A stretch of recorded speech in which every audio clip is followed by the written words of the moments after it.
Ladies and gentlemen, boys and girls, children of all ages, you're now tuned into the Prince of Investment, coming to you guys and girls live, all the way from the beautiful city and state of Denver, Colorado, via Honolulu, Hawaii. Thank you for coming back from the break. We took a quick break, and first we're going to talk about what we talked about before the break, and then we're going to jump into Netflix and Netflix earnings. Now, what we talked about before the break, corporate earnings and why they're important to investors. The first thing is we spoke about why they were important to investors because when you look at the investors across the world, the market or investors invest on potential earnings. Yes, your past, people try to use it as a good indication of what you would do into the future, but it's all about what you're going to do in the future. Are your profits growing? If your profits are not growing, then that means an investor's investment is not growing. So this is the time we get to see if you're up to snuff. This is all we need to see. Give me a 10K report, give me a 10Q report, and I can read everything else I need to see, right? Now, this is another thing. When you see, we spoke about the corporate earnings, what they were. We also spoke about why they were important. We spoke about what was inside of the corporate earnings, and we also spoke about why does it cause so much volatility. So now we're going to get into the real world of Netflix. Netflix, ladies and gentlemen, that's the topic now. We're going to be talking about why Netflix is the joint topic of today. Well, you will see a lot of headlines on it and financial headlines on it tomorrow. So the thing about it is when you look at Netflix, the problem you have with Netflix is not the problem, but Netflix did their earnings. I had predicted that Netflix would drop about $50. That was my a guesstimation, you could say. And the reason why was three things. When you look at the revenue of Netflix, pay attention to the revenue. You can pay attention to the revenue by looking at the SEC.gov, and you can pull up any annual report you want. When you pull up the annual report, you're going to be able to find out why Netflix dropped so hard, right? So for the first reason is Netflix only makes money really one way, subscribers. And if the subscribers doesn't grow, that means the money doesn't grow. Netflix was booming last quarter because everybody stayed home because of the pandemic. And everybody was saying, hey, well, Netflix is a great stock because guess what? It's doing a great job on everybody staying at home. Everybody's watching Netflix. I looked at that and said, well, just because people are at home watching Netflix doesn't mean Netflix make more money. Yeah, it does mean people are watching more. Yes, this does mean more eyeballs on the content, but that's not what drives Netflix growth. What drives Netflix growth is their ability to add new subscribers. So when I looked at it, I said, do I think subscribers really grew? No. Number two, the market sentiment. So revenue, I didn't see revenue growing over the last quarter. Um, the market sentiment. Everybody was so bullish on Netflix. You had the 3-to-1 option change. 3-to-1 option change. Prince, what does that mean? For every one person that bought a put option, meaning that they was betting that Netflix was going to go down, you had 3 people that was betting Netflix was going to go up. So it was very bullish. Everybody was very bullish on Netflix, meaning they predicted the price would go up. This is something I had with my experience, whether it was good or bad. When the market is pushing the company to do so well, when all of the news and the media and everybody's investing for a company to do so well, it goes back to common sense. A lesson that I learned in life taught me that it's way harder to get attention for doing something good versus doing something bad. So it's way harder for people to remember you're good, but it's very easy for people to remember you're bad. So for a company to take off and do very well during its earnings, it has to it has to suppress Wall Street estimates, and it has to surprise and shock the market. That's something that's very hard to do when you already have high expectation. It doesn't take much for a company to fall off after earnings season, usually making great buying opportunities for investors. For prime example, Netflix had high expectations. Everybody was so bullish on it. And I thought to myself, why is everyone so bullish on Netflix? Pretty simple. Everybody said, man, everybody's at home. Everybody's watching Netflix or whatnot. I said, well, if everybody's at home, I look up the SEC report, the 10Q report from last quarter. And I said, well, their revenue doesn't come from people watching it. Their revenue comes from subscribers, subscribers paying ahead and consuming their material. So I said, well, the expectations are very high. I don't see the subscribers really growing. I think Netflix is poised for a 10% drop, right? And that's what happened. Right after the market closed, Netflix CEO released their numbers and they gave a glooming, they missed on their revenue and they also didn't give good forecasting for the next quarter.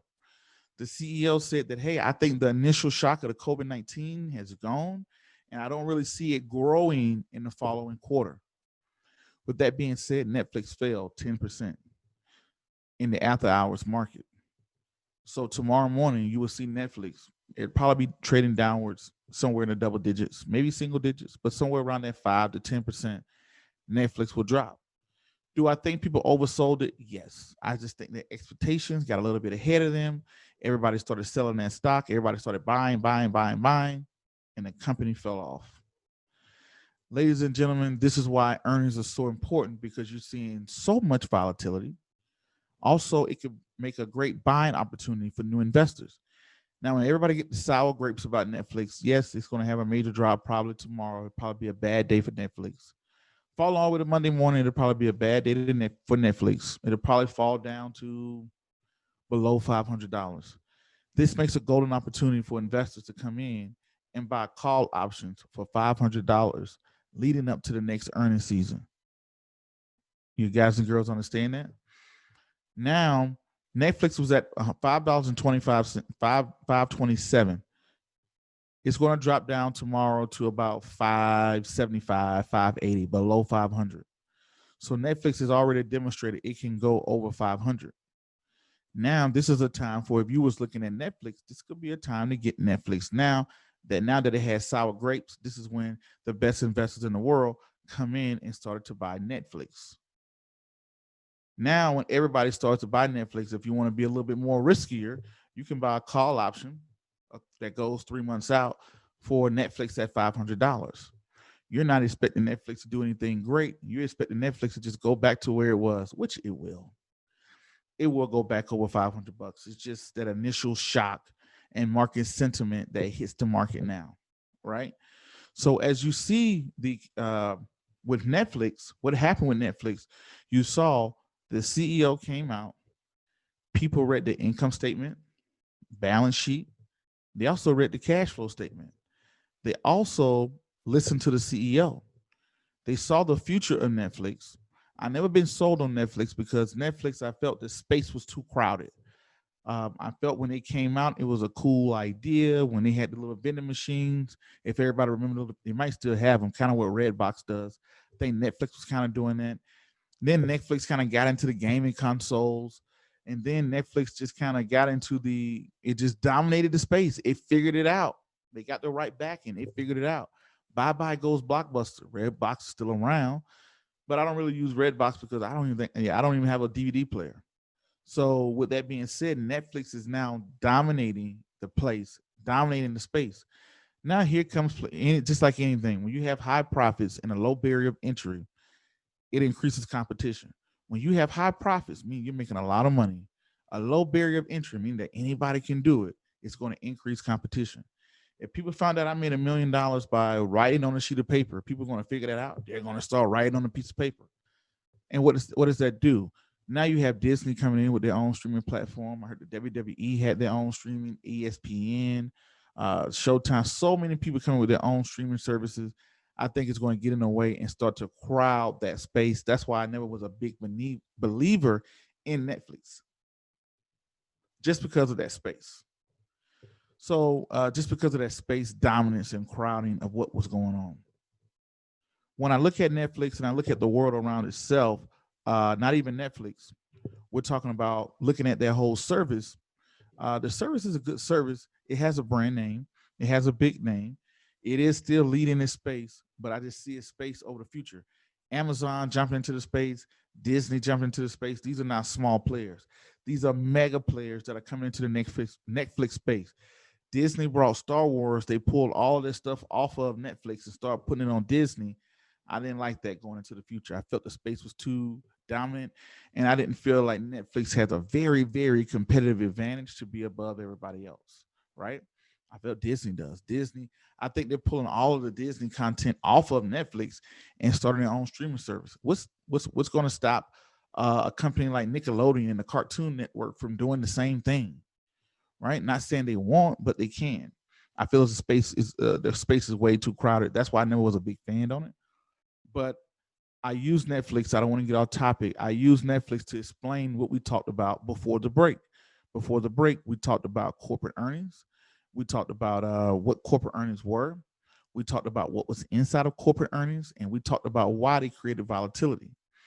Then we went back and we talked about not only did we talk about that, we also went back and we talked about Netflix, which applied to all of that.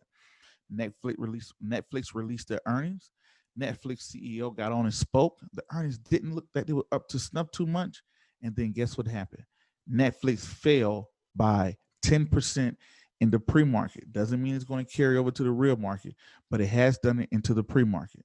So this is what you have to be very wary of when you're doing investing, when you're investing around the globe.